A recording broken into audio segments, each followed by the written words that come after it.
Bismillahirrahmanirrahim. Assalamualaikum warahmatullahi ta'ala wabarakatuh. Waalaikumsalam warahmatullahi. Alhamdulillahi rabbil alamin. Wassalatu wassalamu ala ashrafil anbiya'i wal mursalin, Sayyidina wa habibina wa mustafana Muhammadin sallallahu alaihi wa ala alihi wa sahbihi wa man tabi'ahum bi ihsani ila yaumiddin. Thumma amma ba'd. Allahumma inna natawassalu bijahi Sayyidina wa habibina wa mustafana ونستغيث به أن نحل كل مصيبتنا برحمته وببركته يا أرحم الراحمين. Assalamualaikum warahmatullahi wabarakatuh. Sidang pendengar Hakim FM yang dirahmati Allah, dan juga tidak saya lupakan kepada saudara Sufyan di pagi yang Jumaat yang barakah Sayyidul Ayyam.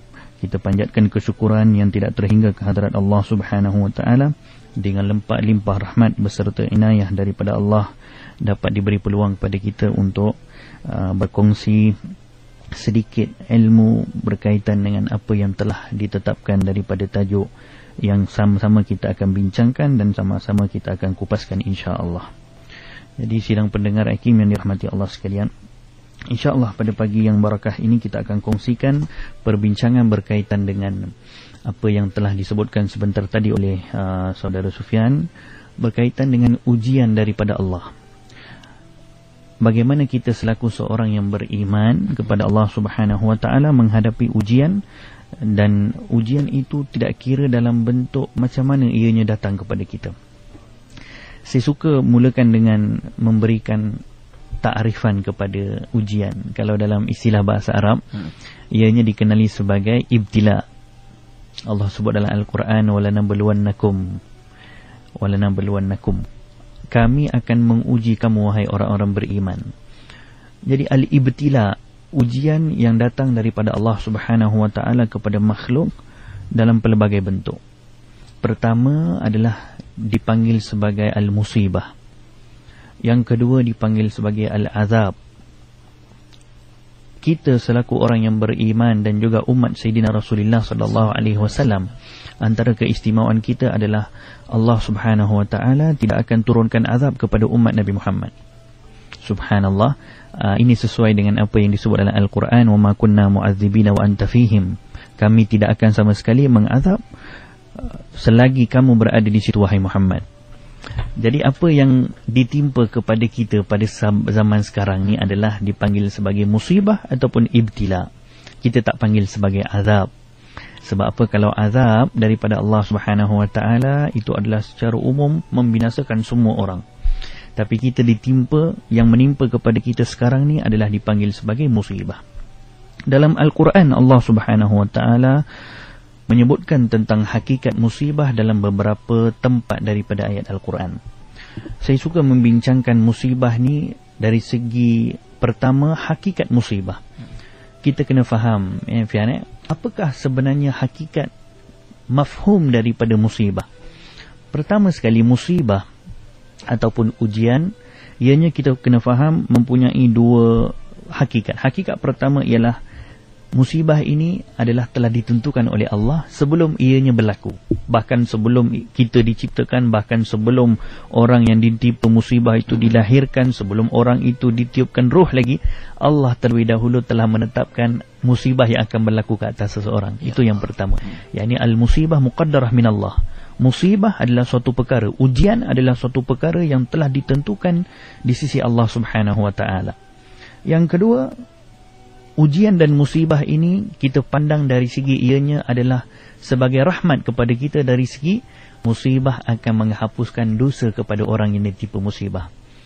Jadi itu dua hakikat yang perlu kita faham terlebih dahulu apabila kita selaku orang beriman berhadapan dengan apapun bentuk ujian dan musibah yang diberikan oleh Allah Subhanahu wa taala kepada kita. Pertama sekali yang perlu ada di dalam fikiran kita adalah apapun musibah, ujian yang kita menimpa, kita dengan mengatakan ianya adalah daripada Tuhan yang maha berkuasa, yang maha mengetahui akan kebaikan dan keburukan kepada hambanya, ianya telah ditetapkan oleh Allah Subhanahu wa ta'ala. Yang kedua, kita perlu faham seperti yang kita sebutkan, musibah ini adalah suatu perkara yang akan menghapuskan dosa kepada orang yang ditimpakan musibah dan juga orang yang ditimpakan ujian tersebut. Jadi dengan konsep itu, para pendengar yang dirahmati Allah sekalian, Apabila seorang beriman memahami konsep tersebut, yakni musibah ini telah ditentukan oleh Allah Subhanahu Wa Taala, maka secara langsung, secara automatik kita akan beriman dan kuat iman kita dengan qada dan qadar Allah, yakni dengan segala yang ditetapkan oleh Allah Subhanahu Wa Taala, sekaligus kita akan beriman dengan apa pun yang telah ditetapkan oleh Allah Subhanahu Wa Taala. Kita akan mengatakan ianya datang daripada Tuhan yang maha berkuasa, yang maha mengetahui apa yang baik, apa yang tidak baik kepada makhluknya. Jadi saya sebutkan dalam satu ayat Al-Quran, Allah Subhanahu Wa Taala menyebutkan bahawa a'udzubillahi minasyaitonirrajim, ma asaba min musibatin fil ardi wala fi anfusikum illa fi kitabim min qabli an nabra'aha inna dzalika 'ala Allahi yasir. Ma asaba min musibatin, kata Allah Subhanahu Wa Taala, tidak ada satu pun musibah yang akan menimpa kepada seseorang fil ardi, di atas muka bumi ini, wala fi anfusikum, dan juga tidak akan menimpa ke atas diri mereka, illa fi kitabim min qabli an nabra'aha, kecuali semuanya telah tercatat di sisi Lauhil Mahfuz Allah Subhanahu Wa Taala sebelum lagi musibah itu berlaku, dan bahkan sebelum lagi orang yang dikenakan musibah itu diciptakan. Inna dzalika 'ala Allahi yasir, yang demikian itu adalah satu perkara yang sangat mudah bagi Allah. Yakni di sisi Allah tak ada perkara yang susah untuk Allah berikan musibah, untuk Allah berikan nikmat.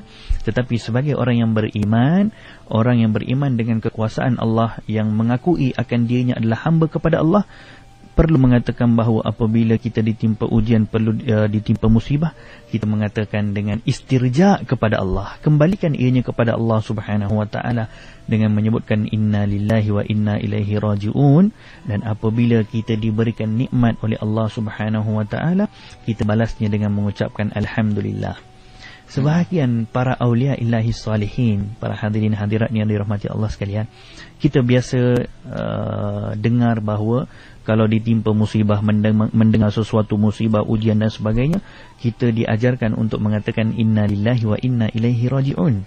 Itu kalimah itu dipanggil al-istirja', yakni kembali kepada Allah Subhanahu Wa Taala, yang kita akan bincangkan pada bahagian yang lepas daripada ini. Tapi yang saya nak sebutkan, sebahagian daripada para awliya illahi salihin, apabila mereka ditimpa musibah, subhanallah, mereka bukan katakan innalillah, bahkan katakan alhamdulillah, bersyukur kepada Allah Subhanahu Wa Taala, memuji Allah. Sebagai contoh, Qutbil Aqtab Sayyidina Syekh Imam Abdul Qadir Al-Jailani rahimahullah, pernah suatu ketika diceritakan bahawa beliau diberitahu akan hilangnya kapal dagang beliau. Yakni kapal dagang yang memuatkan barangan dagang yang sangat banyak, yang berlayar di lautan. Diberitahu oleh pembantunya bahawa, wahai Tuan Imam, wahai Tuan Syekh, kapal dagang kita dah karam dalam laut. Kata beliau, alhamdulillah. Lepas tu, lepas beberapa ketika, dibagi tahu balik, wahai Tuan Imam, barang-barang kita semua dah jumpa balik. Pun beliau bagi tahu alhamdulillah. Subhanallah. Cuba kita bayangkan apa agak-agak terletik dalam hati beliau ketika mengatakan, apabila ditimpa musibah dengan mengatakan alhamdulillah, maka sudah pasti ianya adalah beliau merasakan bahawa apapun musibah yang datang, sudah pasti ianya datang daripada Tuhan yang maha mengetahui apa yang terbaik kepada aku. Dan beliau mengucapkan alhamdulillah kerana memuji Allah Subhanahu Wa Taala yang telah menentukan sesuatu yang terbaik kepada beliau. Jadi begitu sidang pendengar Akim yang dirahmati Allah sekalian, hakikat yang perlu kita faham dengan maksud apa itu musibah. Dalam ayat yang kita bacakan tadi, Allah Subhanahu Wa Taala menyebutkan likaila ta'su ala ma fatakum wala tafrahu bima atakum wallahu la yuhibbu kulla mukhtalin fakhur. Allah Subhanahu Wa Taala menyebutkan bahawa setelah Allah mengatakan bahawa tidak ada satu pun musibah yang ditimpa ke atas manusia di atas muka bumi ini kecuali semuanya berada di dalam pengetahuan Allah. Allah kata likai la ta'su ala ma fatakum, supaya kamu la ta'su ala ma fatakum, tidak mengeluh ataupun tidak merasa terlalu sedih ala ma fatakum, di atas apa yang telah hilang daripada kamu, wala tafrahu bima atakum, dan juga tidak terlalu gembira sehingga mendatangkan pada sifat takabur di atas apa pemberian yang Allah berikan. Subhanallah. Cuba kita fahamkan apa yang Allah sebutkan dalam ayat ini. Allah mengatakan bahawa Allah akan berikan musibah kepada siapa yang dikehendaki. Allah juga akan berikan kenikmatan dan pemberian kepada siapa yang dikehendaki. Dan kita juga adalah daripada golongan orang yang pernah dapat dua-dua. Tak ada orang yang di atas muka bumi ni yang tak pernah diberikan musibah, tak pernah diberikan ujian. Semua daripada kita diberikan ujian, semua daripada kita juga diberikan kenikmatan. Jadi Allah bagi tahu dalam ayat tadi bahawa Allah Subhanahu Wa Taala ingin mengajarkan kepada kita supaya faham, apabila kamu diberikan musibah, jangan sesekali kamu bersedih, terlalu sedih sehingga melupakan ianya sebenarnya datang daripada Allah. Kita ni ada Tuhan, istilahnya lah. Kita ni ada Tuhan, dan Tuhan kita adalah Tuhan yang maha berkuasa di atas segala sesuatu. Al-Maliku yatasarrafu fi mulkihi kama yasha. Dalam istilah tauhid mengatakan Tuhan yatasarrafu fi mulkihi, dia akan buat apa sahaja pun di atas apa yang dimilikinya kama yasha, seperti mana yang dia kehendaki, dan tak ada orang boleh persoal. Al-Imam Sya'rawi rahimahullah dalam menafsirkan ayat ni kata beliau, cuba kita kalau seorang yang mempunyai harta, katakan contohnya, kita kalau buat apa-apa kepada apa yang kita miliki, adakah kita akan dipersoalkan oleh sesiapa? Tak ada orang yang boleh persoal. Dengan lancar kita boleh kata, ini apa yang dimiliki oleh aku, siapa kamu untuk bertanya? Jadi begitulah sebenarnya Allah Subhanahu Wa Taala. Allah yatasarraf fi mulkihi, membuat apa sahaja pun yang dikehendaki oleh Allah Subhanahu Wa Taala seperti mana yang dikehendaki oleh Allah. Tidak ada sesiapa pun boleh persoalkan.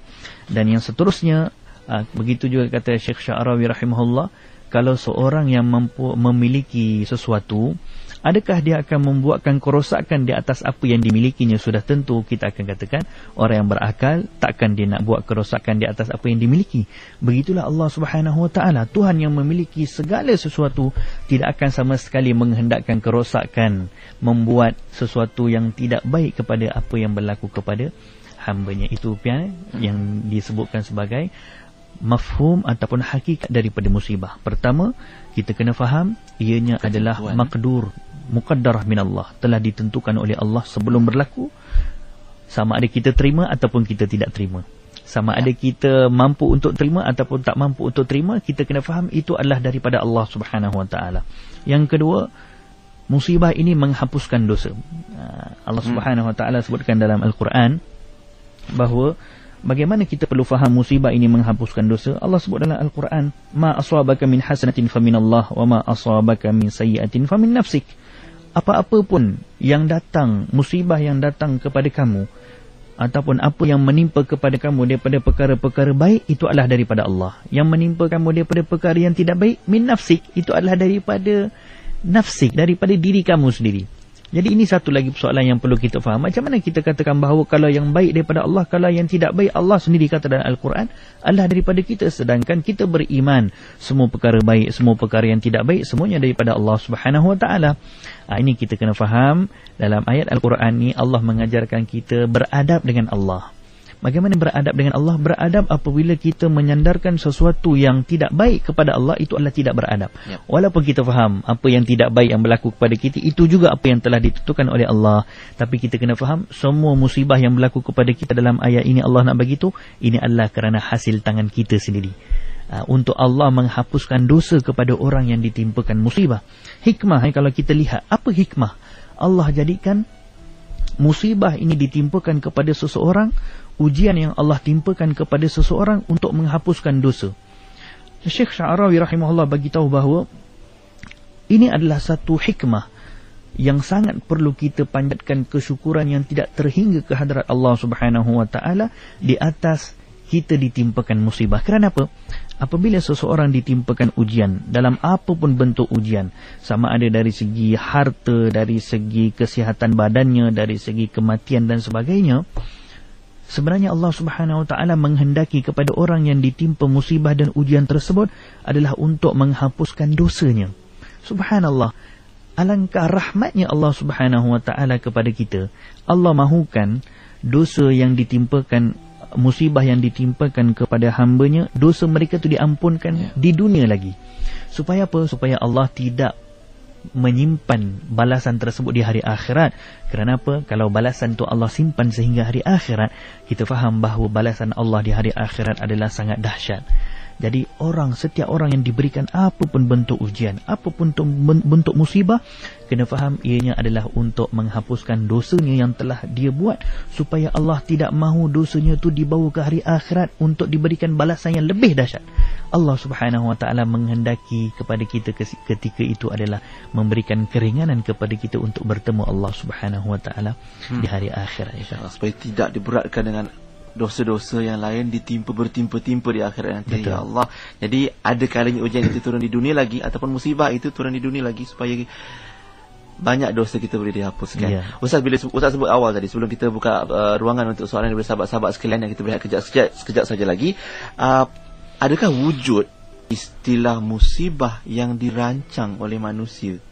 Seperti dalam Al-Quran ada disebutkan zaharal fasadu fil barri wal bahr, maknanya bima kasabat aydin nas, maknanya tangan-tangan manusia itu menyebabkan kehancuran, kerosakan dan sebagainya. Itu kerosakan. Adakah musibah juga, Ustaz, boleh datang dari tangan manusia sendiri? Ya, seperti yang kita sebutkan tadi, Allah bagi tahu ma aswabaka min hasanatin faminallah wa ma aswabaka min sayyi'atin famin nafsik. Apa yang baik yang datang kepada diri kita adalah daripada Allah, yang tidak baik datang daripada diri kita. Kita dah syarahkan tadi. Satu lagi ayat Quran Allah bagi tahu, wa ma aswabakum min musibatin fabima kasabat aydikum wa ya'fu an katsir. Ma aswabakum min musibah, tidak ada satu pun musibah yang menimpa kepada kamu bima kasabat aydikum, kecuali ia datang daripada apa yang telah kamu usahakan sendiri. Apakah maksud apa yang telah diusahakan oleh diri kita? Maknanya dengan mukhalafah, dengan kita berpaling daripada perintah Allah Subhanahu Wa Taala, dengan melakukan maksiat kepada Allah Subhanahu Wa Taala, dengan tidak menyuruh apa yang disuruh oleh melakukan apa yang disuruh Allah dan tidak meninggalkan apa yang dilarang oleh Allah, maka ketika itu Allah berikan musibah kerana tangan kita sendiri yang meminta supaya Allah berikan musibah tersebut. Itu yang kita boleh kaitkan. Zaharal fasadu fil barri wal bahri bima kasabat aydin nas.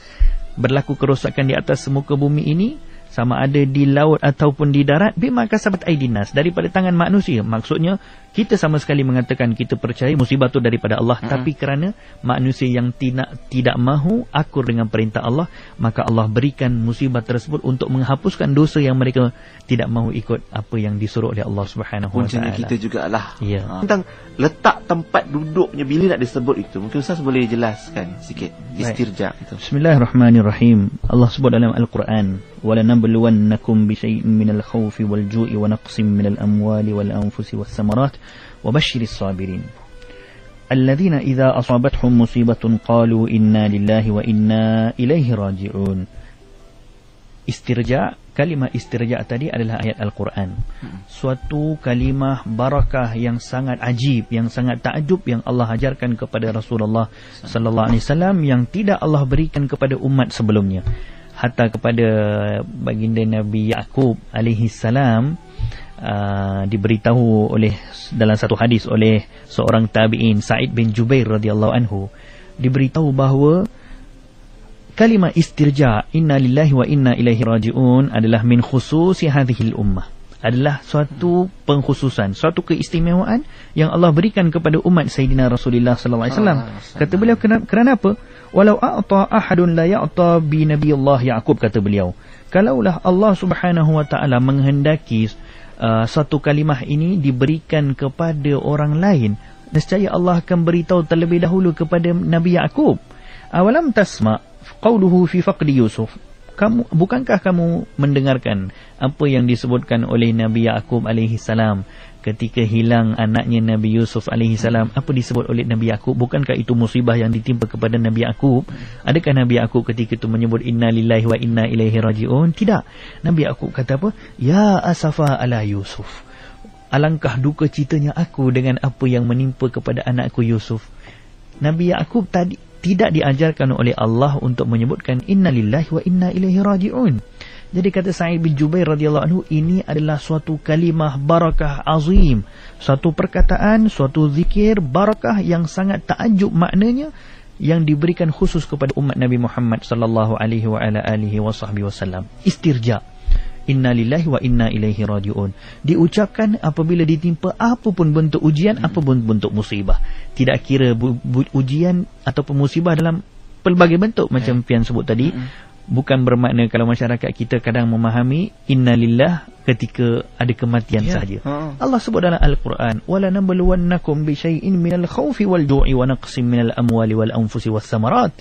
Wala nabluwannakum, kami akan menguji kamu wahai orang-orang beriman, bi syai'in, dengan sedikit pun, minal khawfi wal ju', sama ada ujian Allah tu dalam bentuk minal khawf, ketakutan, wal ju', kelaparan, wa naqsim minal amwal, kekurangan daripada harta benda, wal anfus, daripada kehilangan jiwa, was samarat, ataupun daripada buah hasilnya, wa basyiris sabirin, dan bergembiralah kepada orang-orang yang sabar. Maknanya apa? Ujian daripada Allah yang perlu diucapkan istirja. Sampaikan Allah kata wal ju', kamu diuji oleh Allah dengan kelaparan, ucapkan inna lillahi wa inna ilaihi raji'un.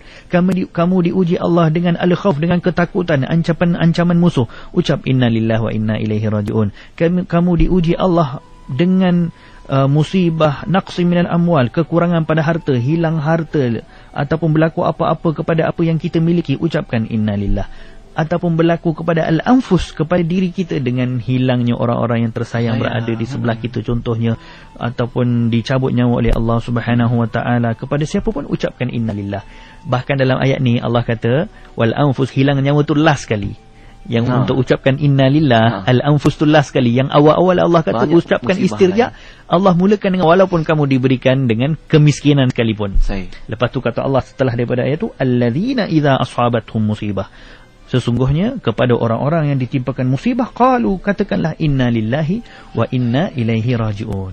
Hikmah daripada istirja, para pendengar hakim dan rahmati Allah sekalian, apabila kita, apa yang kita faham apabila kita ucapkan inna lillahi wa inna ilaihi raji'un, inna lillah, sesungguhnya kami adalah milik Allah Subhanahu wa taala.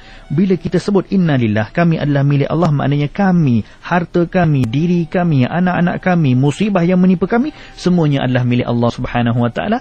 Wa inna ilaihi raji'un, dan kami akan kembali kepada Allah Subhanahu wa taala di hari akhirat nanti. Dan kami akan mendapatkan thawab, pahala daripada kami bersabar tadi di hari kiamat di hadapan Allah Subhanahu wa taala.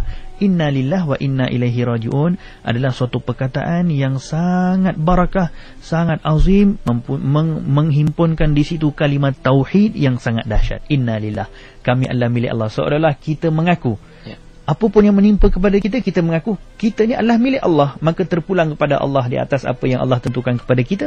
Kita hanya redha dan kita bersabar di atas apa yang menimpa kepada kita. Inna lillahi wa inna ilaihi raji'un. Ada satu di zaman Rasulullah sallallahu alaihi wasallam, baginda Nabi sallallahu alaihi wasallam pernah mengajarkan kalimah inna lillahi wa inna ilaihi raji'un kepada para sahabat. Antara kisah yang disebutkan adalah Sayyidatina Ummu Salamah, isteri Rasulullah sallallahu alaihi wasallam. Sebelum lagi daripada Sayyidatina Ummu Salamah bernikah dengan Rasulullah, beliau bersama suaminya Abu Salamah. Ketika Abu Salamah meninggal, Ummu Salamah diajarkan Abu Salamah terlebih dahulu dengan satu kalimah yang diajarkan oleh Rasulullah kepada Abu Salamah, inna lillahi wa inna ilaihi raji'un. Ketika meninggal Abu Salamah, disuruh kepada Ummu Salamah, ya Ummu Salamah, ucapkanlah suatu kalimah yang pernah diajarkan oleh Rasulullah ketika menimpa musibah. Kata Ummu Salamah, inna lillahi wa inna ilaihi raji'un, sesungguhnya kami adalah milik Allah dan wa inna ilaihi raji'un, dan kami kembali kepada Allah Subhanahu wa taala. Dan kata beliau, Allahumma jurni fi musibati, ya Allah, jurni fi musibati, jauhkanlah aku daripada musibah ini, wa akhluf li khairan minha, ataupun ya Allah, berikanlah aku pahala di atas musibah ini dan gantikanlah ianya dengan sesuatu lebih baik. Jadi setelah Ummu Salamah mengucapkan, dia pula tanya kepada orang lain, siapa yang lebih baik yang Allah nak gantikan untuk aku selain daripada Abu Salamah? Kan doa tadi Nabi suruh sebut bila musibah, doa inna lillahi wa inna ilaihi raji'un, Allahumma jurni fi musibati wa akhluf li khairan minha, ya Allah, berikan pahala kepada apa yang telah menimpa musibah kepadaku dan gantikan sesuatu yang lebih baik. Jadi kata Ummu Salamah, apa yang ada lebih baik selain daripada Abu Salamah? Adakah setelah aku mengucapkan kalimat istirja ini aku mendapatkan sesuatu yang lebih baik daripada Abu Salamah? Setelah beberapa hari setelah tamat iddahnya Ummu Salamah, ternyata beliau dinikahi, dikhutbah, ataupun apa istilahnya, dipinang oleh Sayyidina Rasulullah sallallahu alaihi wasallam. Bahkan Rasulullah menikahi Ummu Salamah. Jadi orang yang ditanyakan tadi, bertanya balik kepada Ummu Salamah, wahai Ummu Salamah, bukankah kamu nampak barakah daripada kalimah istirja yang kamu ucapkan ketika kamu ditimpa musibah, kamu berdoa, ya Allah berikanlah aku sesuatu yang lebih baik daripada apa yang kamu timpakan. Sekarang lihat apa yang kamu dapat. Kata beliau, wallahi aku telah mendapatkan seorang yang jauh lebih mulia daripada Abu Salamah, iaitu Sayyidina Rasulullah sallallahu alaihi wa ala alihi wa sahbihi wasallam. Itu contoh cerita dan kisah tauladan pun dah ada dibuktikan tentang keberkatan kalam Allah yang mulia itu, Ustaz, ya. Baik Ustaz, kita nak raikan sahabat-sahabat kita di talian dan juga di Facebook juga untuk interaksi dan soalan kepada tetamu kita pada pagi ini. Kita persilakan Cik Khairul dari Kedah dengan soalannya. Silakan Cik Khairul. Tadi Ustaz ada cerita berkenaan dengan kalau ditimpa musibah, kita ni Nabi ajar kita untuk mengucapkan innalillahi wa inna ilaihi raji'un dan dengan doa supaya Allah memberi ganjaran atas musibah dan menggantikannya lebih baik. Lepas itu Ustaz juga ada ceritakan bagaimana Syekh Qadir Jilani mengucapkan alhamdulillah bila menerima musibah. Jadi yang mana kaedah yang lebih baik? Ajaran Nabi atau kaedah ni yang amalan yang dipakai, yang diguna pakai oleh Syekh Qadir Jilani yang lebih baik kita amalkan. Baik, terima kasih Cik Khairul. Kita kumpulkan soalan Ustaz terlebih dahulu daripada sahabat kita. Seterusnya Puan Ina Kuala Lumpur dengan soalannya. Silakan Puan. Adakah sebelum diuji kita diberi petunjuk oleh Allah dari segi gerakan tubuh kita, macam saya kata-kata baca, apa kata tangan, mata kecil. Apakah hukumnya kalau kita percaya? Assalamualaikum. Waalaikumsalam warahmatullahi wabarakatuh. Ada yang kata, gatal tangan kanan, ada orang nak bagi duit macam tu Adakah petanda-petanda itu menjadi petanda pada sesuatu? Dan satu lagi di Facebook, Ustaz, ada sahabat kita katanya beliau diuji dengan sedikit kecacatan anggota badan, namun tak beliau redha dengan ketentuan itu, yakin ada hikmahnya. Namun beliau ada niat nak menikahi seorang wanita. Cuma wanita tu menyatakan, awak doalah dulu, mana tahu ada rezeki, adalah tu jodohnya, macam tu. Adakah itu juga sebahagian daripada musibah, Ustaz? Silakan. Baik, bismillahirrahmanirrahim. Berkaitan dengan saudara yang bertanyakan tadi soalan yang pertama, ya. Allah Subhanahu Al-Quran, bahkan Nabi mengajarkan dalam hadis bahawa apabila ditimpa musibah, berdoa dengan mengatakan ataupun istirja dengan mengatakan innalillahi wa inna ilaihi raji'un, dan berdoa Allahumma jurni fi musibati wa akhlif li khairan minha. Adakah ianya bertentangan dengan apa yang disebutkan oleh yang saya sebutkan, dikisahkan daripada Sayyidina Syekh Imam Abdul Qadir Al-Jilani qaddasallahu sirrahul aziz? Kita kena faham, seseorang manusia apabila ditimpa musibah, diberikan ujian oleh Allah Subhanahu wa taala, hati yang menerima musibah ini berbeza mengikut kepada tahap iman. Ada di antara manusia yang sabar dengan musibah, ada di antara mereka yang tak sabar. Ada di antara mereka yang istirja, kembalikan ianya kepada Allah. Ada di antara manusia yang tidak mengembalikan ianya kepada Allah dengan menyalahkan, bahkan mengadu, bahkan mempersoal takdir Allah Subhanahu wa taala. Jadi bila diukur dari segi iman seseorang, ada di antara orang yang apabila ditimpa musibah, mereka merasakan tidak ada apa-apa. Jadi yang mengucapkan innalillahi wa inna ilaihi raji'un yang disebutkan dalam ayat itu sebagai satu doa yang diajarkan. Kalaulah seseorang itu, kalau sampai kepada satu tahap, contohnya apa pun yang berlaku, dapat kenikmatan pun ucap alhamdulillah, dapat musibah pun ucapkan alhamdulillah. Cuba kita bayangkan bagaimana hubungannya dengan Allah Subhanahu wa taala. Apapun yang berlaku di atas muka bumi ini, walanabluwannakum bisyai'in, apapun yang Allah uji di atas muka bumi ini, tidak ada apa-apa nilai baginya. Jadi baginya adalah semuanya itu datang daripada Allah. Alhamdulillah yang diucapkan ketika itu adalah bersyukur kepada Allah. Ya Allah, dengan musibah yang kamu timpakan kepada aku, sesungguhnya engkau telah menghapuskan sebanyak dosa mungkin kepada aku, ya Allah. Aku bersyukur di atas dosa yang telah engkau ampunkan di atas muka bumi ini, sehingga engkau tidak tangguhkan dosa yang aku lakukan, supaya engkau azab dengan azab yang lebih berat di hari akhirat nanti, ya Allah. Jadi itu tempat kita boleh kaitkan dengan ucapkan alhamdulillah dengan juga innalillahi wa inna ilaihi raji'un. Tentang yang kedua, adakah petunjuk Pian? Kalau kata tangan kiri pula, nanti ada orang kata nak hilang duit, ada orang nak minta duit pula. Tanda-tanda tu, Allahu alam. Kalau dari segi tanda-tanda, adakah ianya mempunyai kesabitan dari ajaran syariat atau tidak? Tapi saya suka yang saya nak kaitkan dengan apa yang tanda-tanda. Adakah Allah berikan tanda-tanda untuk menghadapi ujian? Syekh Sya'rawi rahimahullah ketika mensyarahkan ayat walanabluwannakum bisyai'in minal khawfi wal ju', kata beliau, Allah Subhanahu wa taala sebenarnya telah berikan kepada kamu beberapa petanda yang Allah tunjukkan kamu akan ditimpakan musibah. kamu akan diberikan ujian. Pertama, wala nabluwannakum bisyai'in minal khauf. Kamu orang-orang beriman, Allah akan uji kamu dengan sama ada dengan ketakutan. Al-khaufu lillah, kita takut kepada Allah Subhanahu wa taala. Wal ju', kamu akan diuji dengan kelaparan. Jadi kata Imam Syarawi, bukankah kamu Allah Subhanahu wa taala telah berikan kefarduan puasa pada bulan Ramadan untuk menahan lapar?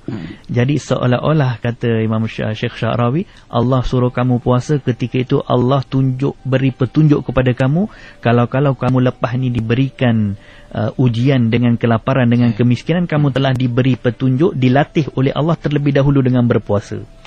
Wa naqsimil amwal, apabila kamu diberikan ujian dengan kekurangan pada harta benda, hilang harta dan sebagainya, Allah terlebih dahulu telah berikan petunjuk, tanda-tanda kepada kamu dengan mengeluarkan zakat. Kamu keluarkan zakat itu adalah mengeluarkan apa yang kamu miliki daripada harta yang kamu cintai. Jadi apabila kita keluarkan daripada zakat, itu naqsun minal amwal, adalah hilangkan ataupun buang daripada harta kita. Jadi kata Syekh Syarawi, bukankah ketika itu juga Allah dah bagi petunjuk kepada kamu, kamu akan juga menimpa musibah dengan kekurangan harta. Wal anfus, dengan kehilangan nyawa-nyawa, bukankah kamu telah diberikan petunjuk Allah dengan kematian orang-orang sebelumnya? Jadi itu semua adalah petunjuk kepada kita, subhanallah, yang telah Allah sebutkan bahawa kita tidak lari daripada musibah dan juga ujian daripada Allah Subhanahu wa taala. Berkaitan dengan yang ketiga yang ditanyakan, bahawa saudara kita, moga-moga Allah Subhanahu wa taala memberikan pahala yang cukup banyak kepada apa yang ditimpakan kepada saudara kita daripada kecacatan dan daripada kesabaran. Wa basyiris sabirin, dan bergembiralah wahai saudara orang-orang yang sabar. Allah Subhanahu wa taala memberitahu dalam Al-Quran, wa basyiris sabirin, yakni berikanlah berita gembira kepada orang-orang yang sabar di atas apa yang ditimpakan oleh Allah kepada mereka. Itu juga sebenarnya adalah suatu cubaan yang Allah berikan untuk mengukur sejauh mana kuatnya iman kita, kebergantungan kita kepada Allah Subhanahu wa taala, sejauh mana kita yakin semua yang Allah berikan adalah terbaik bagi kita, semua yang Allah tak berikan adalah tidak baik bagi kita. Itu semua adalah salah satu bentuk ujian. Moga-moga saudara tabah dalam menghadapi ujian ini, insya-Allah. Insya-Allah, kita sama-sama doakan. Satu soalan Ustaz, kita dah berada di hujung perkongsian kita. Mungkin satu soalan di talian, satu lagi di Facebook ya, kita raikan juga. Puan Rabiah dari Ipoh. Silakan Puan. Waalaikumsalam. Soalan saya macam ni. Kita ni dapat aksiden lah, kemalangan. Jadi yang kita ni taklah bising, tapi orang ketiga pula yang buat macam sampai karam bising sana sini. Jadi dengan kesabaran kita tu tadi, adakah kita dapat, tapi boleh kata kemalangan tu seluruh kampung tahu. Ya Allah. Kan kita ni kemalangan. Jadi kita ni kalau boleh tak nak bagi tahu orang lah. Kita tak nak bagi tahu orang. Kita biar bersabar. Ini adalah orang kata takdir daripada Allah. Tapi benda tu tak jadi takdir, jadi bising. Tak tahu nak cakap lah. Sabar Puan Okey, tunggu jawapan Puan Rabiah. Terima kasih atas soalannya. Baik, ni pun ada satu lagi soalan Ustaz, bercerita tentang rentetan selepas musibah. Macam Puan Rabiah tanya tadi tentang orang-orang yang bising dan bercerita pihak ketiga. Satu lagi soalan daripada Faizal Mustafa, katanya lepas musibah mesti ada orang akan kata, kalau tak buat tu kan tak kena. Contohnya dalam MH370 Ustaz, ada yang dikongsikan Faizal, katanya kalau kawan saya tak naik pesawat tu kan tak jadi macam ni. Kalau dia tak pilih Beijing kan selamat dia sekarang. Kalau tu Ustaz, dua soalan tu mungkin boleh dirangkumkan. Baik, soalan yang pertama yang ditanyakan oleh Puan berkaitan dengan orang yang ketiga. Subhanallah, ini adalah satu sifat yang tidak patut berlaku kepada seorang yang beriman. Apabila kita menghadapi ataupun melihat sesuatu ujian yang Allah berikan kepada orang yang bersebelahan daripada kita, jangan sama sekali dengan kita membuat sesuatu yang boleh menyakitkan hati, yang boleh meruntuhkan motivasi kepada orang yang berlaku. Bahkan Nabi SAW pernah sebutkan dalam satu hadis, ini nak bagi tahu kepada apa hikmah orang yang ditimpakan musibah macam puan tadi yang ditimpa aksiden, perlu bersyukur kepada Allah daripada orang yang tak ditimpa. Subhanallah. Kata Nabi SAW satu hadis, pernah berlaku satu kisah di zaman Rasulullah. Seorang lelaki dia berjalan dan dia memandang kepada seorang perempuan.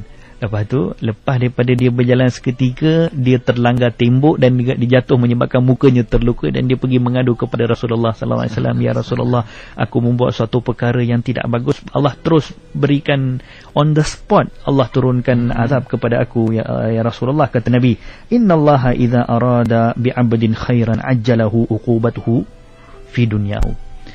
Wahai sahabat, apabila Allah Subhanahu wa taala menghendaki kebaikan kepada seseorang, Allah akan membalas di atas apa yang dibuat di atas muka bumi. Wa idza arada bi'abdin syarran, apabila Allah menghendaki kepada hamba-Nya syarran, keburukan, amsik alaihi dzambahu hatta yaumil qiyamah. Allah akan simpan dosanya sampai kepada hari kiamat, sampai kepada Allah Subhanahu wa taala, baru akan dibalas oleh Allah. Bukankah kita faham bagaimana azab Allah di hari akhirat? Jadi oleh itu beruntunglah kepada orang-orang yang ditimpakan ujian, orang-orang yang ditimpakan sebagai aksiden apapun bentuk ujian, maka itu adalah sebagai satu mengampunkan dosa kita, bahkan kita merasa lebih beruntung daripada. Dan pada masa yang sama, jangan juga orang yang tak ditimpa apa-apa musibah mengatakan, "Subhanallah, Allah sayang kepada aku, Allah tak berikan kepada aku apa-apa ujian, apa-apa bentuk musibah." Ingat, orang yang paling dikasihi oleh Allah Subhanahu wa taala juga adalah orang yang paling diberikan segala bentuk ujian, Sayyidina Rasulullah sallallahu alaihi wasallam. Tidak ada manusia di atas muka bumi ini yang pernah diberikan ujian sebesar ujian yang pernah diberikan oleh Allah kepada Rasulullah. Jadi orang yang Allah sayang adalah orang yang Allah berikan ujian, Allah berikan cubaan, Allah berikan musibah. Jadi orang yang merasakan dirinya hidup mewah, dirinya selamat daripada segala bentuk ujian, sebenarnya dosa-dosanya Allah Subhanahu wa taala mahukan dosanya dibalas oleh Allah di hari akhirat. Jadi berhati-hati kepada orang yang komplain, orang yang merasakan apabila nampak kepada satu musibah kepada orang lain, dia merasakan itu adalah kerana dia ni adalah orang yang bertakwa kepada Allah, Allah tak berikan ujian. Orang yang diberikan musibah adalah orang yang berdosa kepada Allah kerana diberikan musibah. Jadi ingat, orang yang diberikan musibah tu jauh lebih baik di sisi Allah daripada orang yang tak diberikan musibah. Boleh jadi yang tak diberikan musibah, balasannya Allah simpan sehingga hari akhirat nanti. La haula wala quwata illa billah wal iyadu billah. Belum tentu. Ya. Yang kalau berkalau tu sikit Ustaz, macam mana Ustaz? Kalau panjang sebenarnya cerita kalau ni sebenarnya kalau nak cerita ni. Isu tentang kalau itu adalah satu perkara yang tidak bagus dengan kita mengatakan seolah-olah kita tidak redha dengan apa yang ditentukan oleh Allah Subhanahu wa taala. Kadang-kadang ada orang kaitkan dengan satu hadis yang diceritakan oleh baginda Nabi Adam alaihi salam bertemu dengan Nabi Musa alaihi salam. Kata Nabi Musa alaihi salam bertanya kepada Nabi Adam, "Wahai Adam, kalaulah kamu tidak memakan daripada pohon pokok di syurga tu, bukankah lebih baik kepada kamu?" Jadi perkara itu menjadi kadang-kadang menjadi satu, kita kata, hujah kepada orang yang sentiasa berkalau-kalau. Jadi hujah itu adalah tidak kena, kerana yang itu berlaku di alam roh setelah mereka meninggal. Perbualan mereka tu yang mempersoalkan tentang kalau-kalau tu setelah mereka meninggal. Tapi ketika kita hidup, tidak boleh sama sekali dengan kita mengatakan kalaulah begini lebih baik, kalaulah begini lebih baik, seolah-olah kita tidak menerima apa takdir Allah Subhanahu wa taala yang telah ditentukan kepada kita. Wallahu a'lam.